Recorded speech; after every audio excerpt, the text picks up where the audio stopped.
Good morning. Let's do some prayers. Om Guru Brahma, Guru Vishnu, Guru Devo, Maheshwara, Guru Sakshat Parbrahma, Tasmai Shri Guruve Namaha. Om Bhur Tat Savitra Varenyam, Bhargo Devasya Dhimahi, Dhiyo Yo Nah Prachodayat, Asto Ma Satkamya, तमसो मा ज्योतिर्गमय मृत्युर्मामृतं गमय ॐ सहनाववतु सहनाभुनक्तु सह वीर्यं कर्वावहि तेजस्विनावधीतमस्तु मा विद्विषावहि ॐ शान्ति शान्ति शान्ति Okay, let's open our Upanishad books. Brihadaranyaka Upanishad.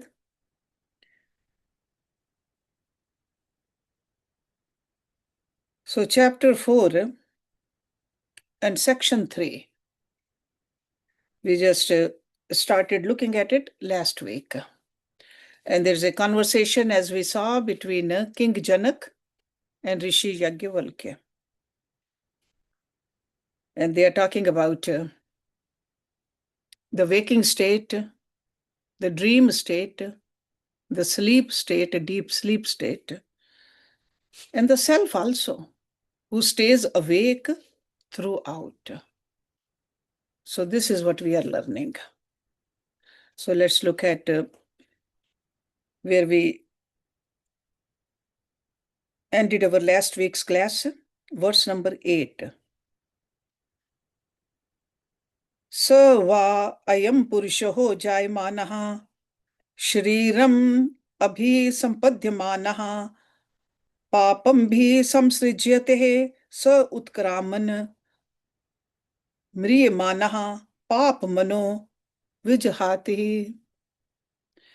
This entity, the individual self mentioned above, at the time of birth, or assuming a body, is connected with evils.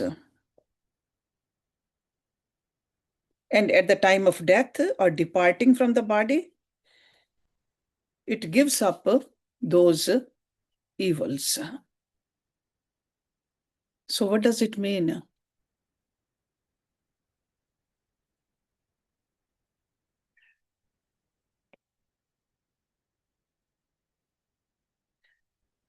See, self lights us up, lights up the waking and the dream world. And with identification with the intellect, it goes on migrating from one state to the other. Even though we think that self is migrating through birth and death, from this world to another, or from one body to another body, or migrating from dream to waking, he is attached to the forms of death. So that's why he's born again. And he is attached to the evils. Evils means the form of the body. And also the organs. Because this body, physical body, or even the subtle body, they are the support or source for dharam and adharam.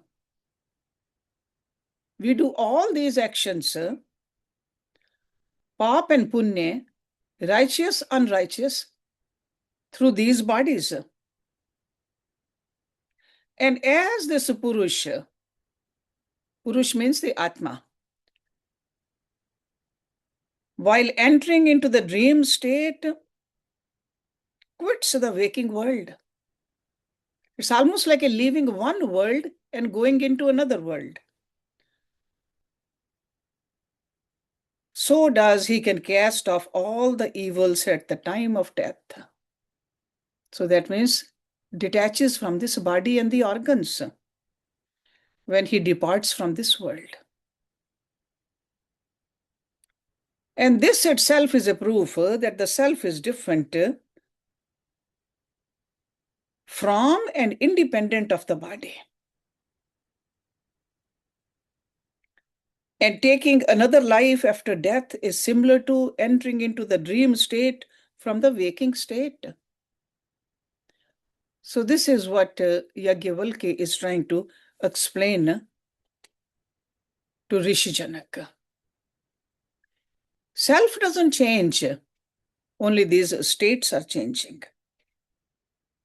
Then continuation of this in verse number 9.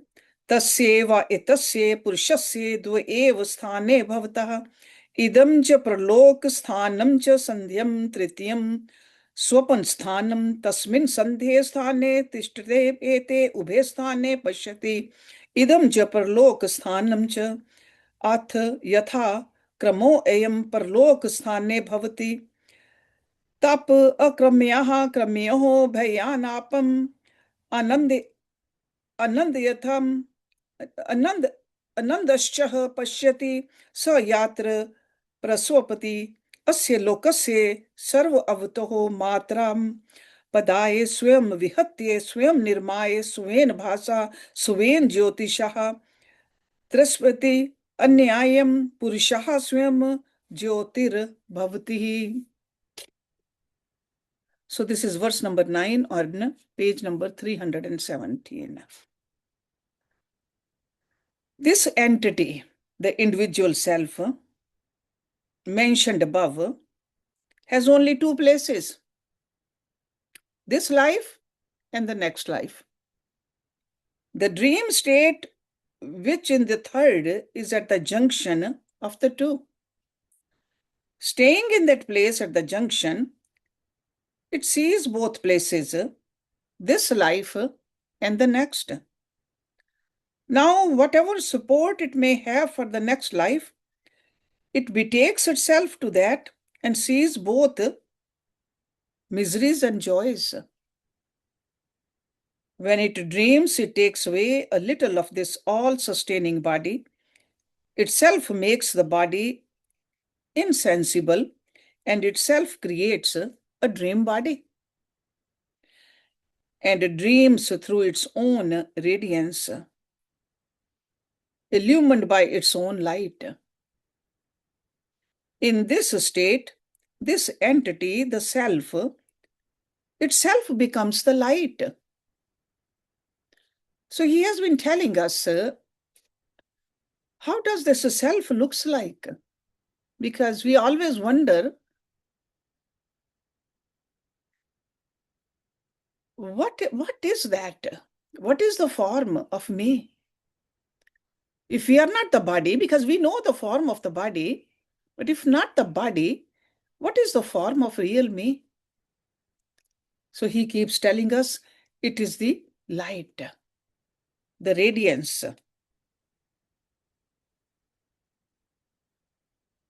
So over here, Rishi Yajnavalkya is taking his stand on the ground of the common experiences of waking, dream, and deep sleep state. So through that, he is explaining. So he is trying to separate the witnessing consciousness or the self or the Atma, which serves as the light for the person in all states. So that light, the self, is there all the time, whether we are in a waking state, dreaming state, or deep sleep state. But our attention is not towards that light. Our attention is other than that light. So these three states are referred to as three worlds for him. And the third world, which is a state of dream, is the joining link between the two, the waking and the sleep world. The person depends upon the impressions of the waking experiences for his dreams, the impressions of the waking experience from the material for the dream, That's why this mantra is calling this as a next world. That is the world we experience. After we have detached from the physical body, there is a dream world. So the states of sleep and death, they say this particularly similar. That's why we often read about it in other scriptures also. Death is just a longer sleep. We wake up again. So who visualizes both evils and joys? The evils are the body and organs in the waking state, as it was mentioned in the previous verse. For his dream, a dreamer depends upon the impressions of the waking experiences. And waking experiences, he calls it the evils. So he says that he visualizes the evils, but he visualizes the joys also, which are belonging to the dream. And also the deep sleep state, the joy of the deep sleep state, that restful state. How does he dream? This is explained in this mantra. When he dreams, he takes a little of the impressions of this all-containing world of the waking state. So that's why whatever sometimes we do, the kind of a day we have, that's a kind of a dreams we'll have. He himself puts his body aside, creates a new body in its place, which is called a dream body. The physical body, he detaches from it. And he dreams by his own effulgence and light. And he becomes the light himself. So the subject of the waking world contains within himself the subject and the object of the dream world. So while dreaming, the waking individual himself becomes both the subject and the object. Because we are detached from this physical world at that time. So this is a very unique power of creativity which belongs to the witnessing self, who remains in all the three states, and that being is self-effulgent. That light is there all the time. That light is the one which really lights these three states. So the dream world is the creation. It lighted by no other light than the self. And he himself becomes the light. So now let's look at verse number 10.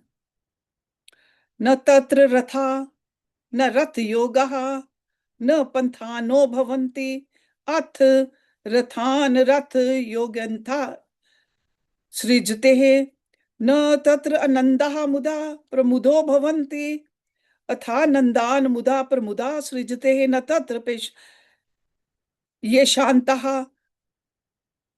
पुष्करिण्यः स्रवन्त्यः भवन्ति अथ वेशानतान पुष्करिणिः स्रवन्तिः सृजते स हि कर्तः.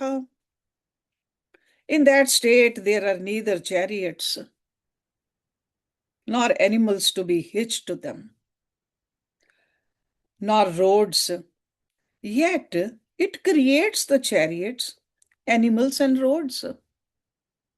So that means the physical objects are not there, but we still witness those. There are no joys, delights, or raptures in it. Yet it creates the joys, delights, and raptures. There are no pools, tanks, or rivers in it.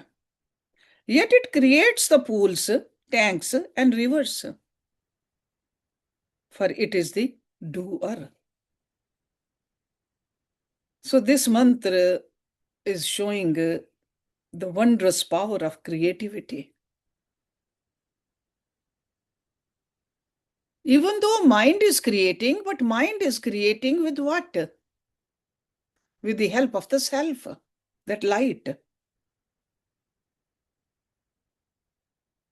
So Rishi Yagyavallaki is establishing here that his nature as the transcendental light. So this is the glory of the Atma.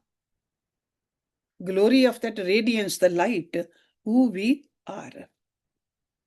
So no physical things are there, but still physical things are being created. No actual joys or sorrows are there, but still it can create all that. That is the power. And that's what we are.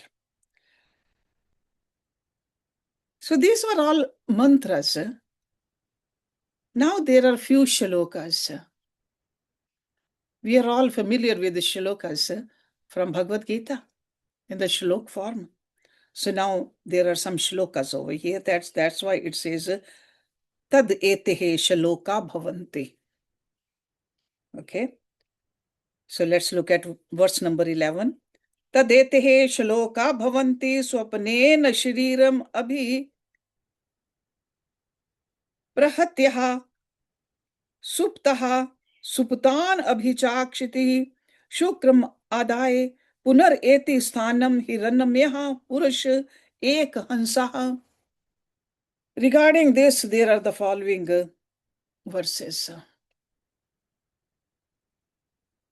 It should not say mantra verses, it should say shlok verses. The effulgent infinite entity that travels alone makes the body inert through dream and itself awake, and taking a luminous bit of the organs, it witnesses things that are dormant. Again, it comes to the waking state. So the self-effulgent Atma, pay attention, self-effulgent. It doesn't need any other light because it is a ansh of that anshi. God doesn't need any light. So the same way, the Atma, which is part of Paramatma, doesn't need any other light. Self-effulgent. Atma alone is the real creator and cognizer, and by its light alone, the different states are kept up. Without Atma, we cannot dream. Without the presence of Atma, we cannot enjoy that deep sleep. So in that sense, it's said over here that it creates. Because Atma is the radiant self-effulgent who moves alone. Moves alone and comes in conjunction alternately either with the mind alone or with the mind and the organs in the state of the dreaming and waking. Because when we are dreaming, it's the mind alone. Body is inert at that time. But when it's in a waking state, that mind is functioning as well as the body is functioning. But he is independent of mind and the organs. That means the physical body is free to move alone from one state to another. It has the freedom because it is a self-effulgent light. Verse number 12. Pranen rakshanvaram kulayam bahish kulayad Britashritvaha so iyate amrito yatra kamam hiranyamyaha purush ek hansaha. the effulgent infinite entity that travels alone and is immortal, guards the worthless nest. Worthless nest means this body. Through the vital force, that means the pran, and wanders outside it, that immortal entity attains its desire wherever it may arise. So this is verse number 12. So worthless nest is like an inferior thing. It's like a loathsome body, which is full of filthy objects. We learned that in other scriptures also, these rishis, they said this body full of waste matter, and you get attached to it. Over here, this rishi is saying it's inferior nest, worthless nest. It is kept up by the vital force with this pran in a dream and deep sleep states. Because when we are sleeping, we are breathing through that breath. Pran is keeping us alive. The immortal being, as though roams, it is not concerned with the bodily functions at that time. It stays in the body. It's just like an ether. It remains unconcerned with it. So because without the Atma, the body cannot function. So it does stay there to keep the body alive. Then further he says, Swapanantah uchavachmihe manoh rupani devaha kurutehe vehne utev istribhi sah mod manoh yakshd dute vahapi bayani pashyan. In a dream, the effulgent entity, attaining higher and lower state, creates manifold forms as impressions. Because whatever we dream, further there are impressions being put in. It seems to rejoice in the company of women, or laugh, or even see terrible objects. Okay, so in the dreams, we see all these, we meet people, we see places, and we do create impressions in that state. So in dream, led by those impressions, embedded in the mind, he goes on attaining the states of either gods or animals, or birds. And that's where we experience both pleasure and pain. And we have all gone through these states, waking state, sure, dream state, and deep sleep state, constantly in this life and in the past lives also. And some of those impressions are still embedded in our chitta. Let's see what else he says. Aramasya he pashyanti na tam pashyati kaschan iti tam nayatam bodhyeti te ayu durbhyajyam hasmehe bhavati yameshna प्रतिपद्यते अथो खलवाहु जागृतेश एव अस्य एष इति यानि हि एव जाग्रत पश्यति तानि सुप्त इति अत्रयम् पुरुषः स्वयं ज्योतिर्भवति सो अहम भगवते सहस्रम ददामि अत उधर्वम विमोक्षाय ब्रूहीति. People say, or people see only its fanciful play, but none sees it. Okay, so that means we see all the activities, but we don't see the power behind those activities. So people see only its fanciful play, but none sees it. They say, do not rouse a man suddenly. That means if somebody is deep sleeping, do not disturb that person. Why? Because if it does not get back to the proper organ, the body is difficult to doctor. On the other hand, others say that the waking state itself is its dream state, for one sees in dream only those objects that he sees in the waking state. In the dream state, this infinite entity itself becomes the light. I give you 1,000 cows, Venerable Sir. Please tell me beyond this about liberation. So this last sentence is spoken by King Janak, because he liked this, what was being explained to him, but he is interested in the liberation also. So he says, I give you 1,000 cows.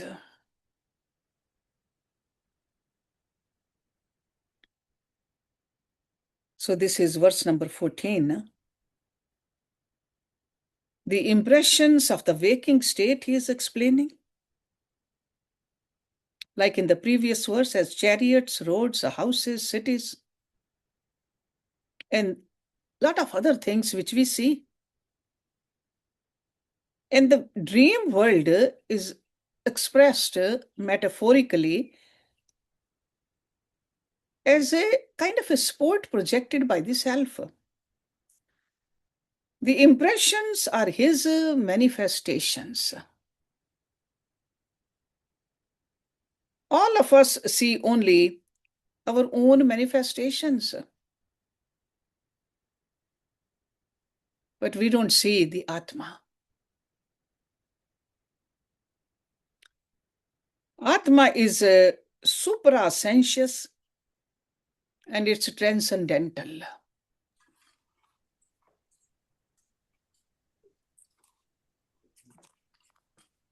Rishis, they say, the human beings are unfortunate that Atma is there. The real thing is Atma, but we don't pay much attention to this. We waste our whole life into something which is constantly changing.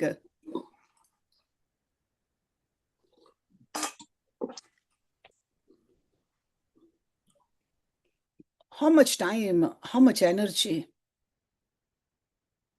we waste on that.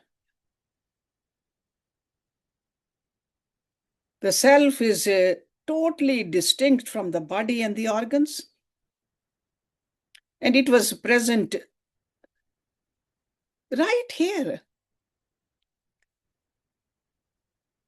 Actually, we are capable of knowing ourselves.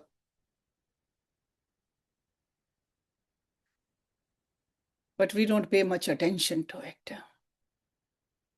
So right in front of us.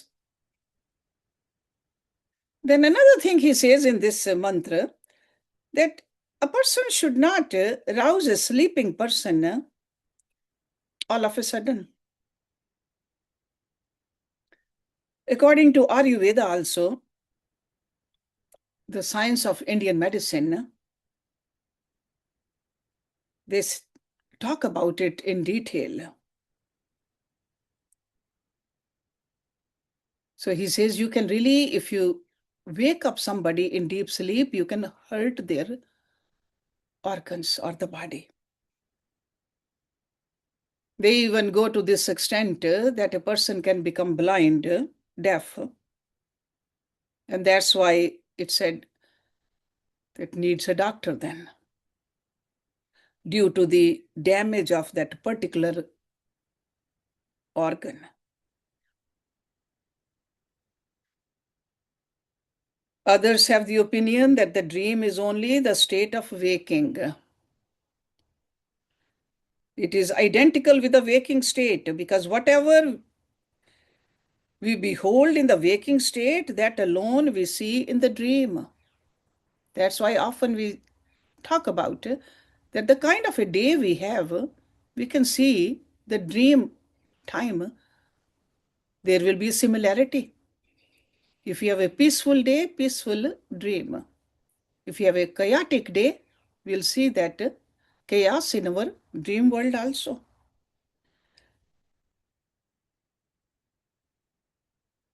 So in the dream state, the self alone undoubtedly becomes the light. The light is there. And having received these satisfactory answers to his questions regarding this transcendental nature of the self, Janak offers to the sage 1,000 more cows.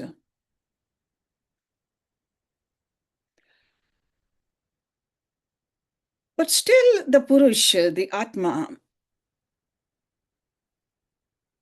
is different.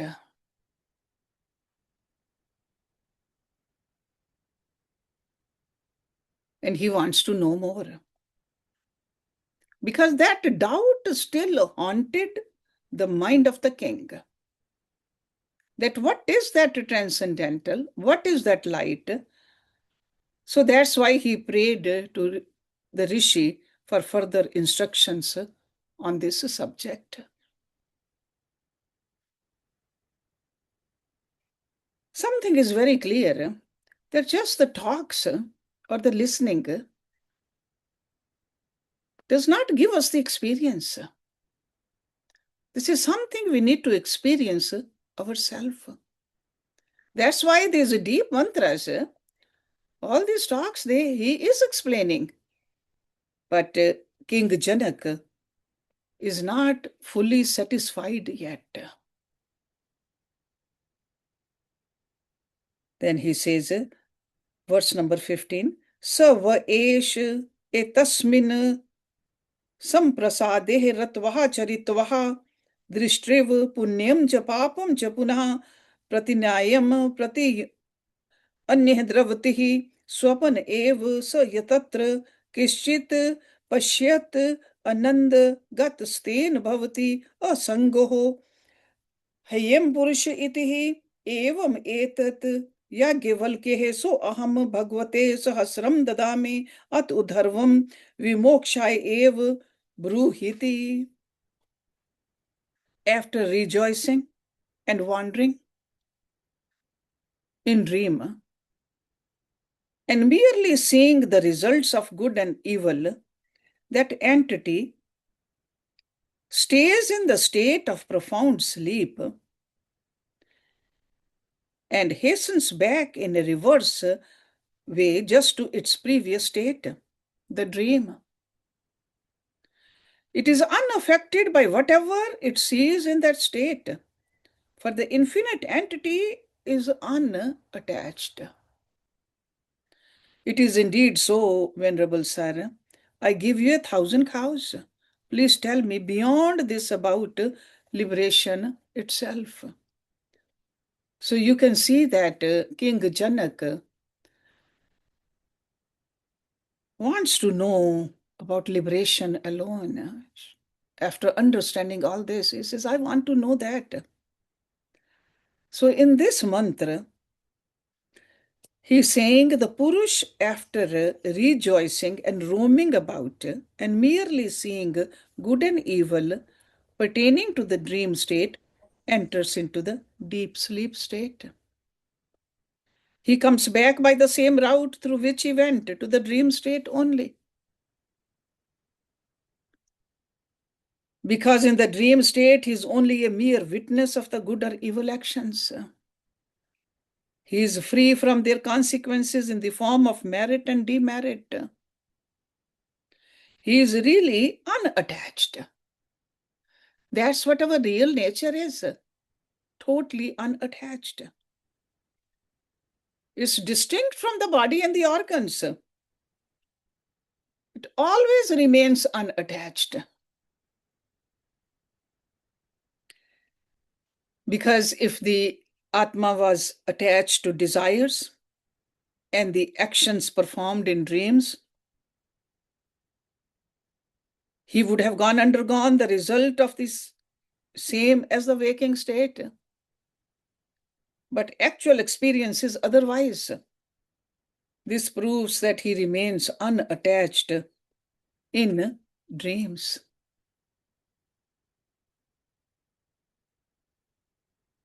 The king again gives the sage 1,000 cows and asks for further instructions conducive to ultimate liberation. Through the knowledge of the self-effulgent light, the Atma. So you can see the insistence of, or the persistence of King Janaka.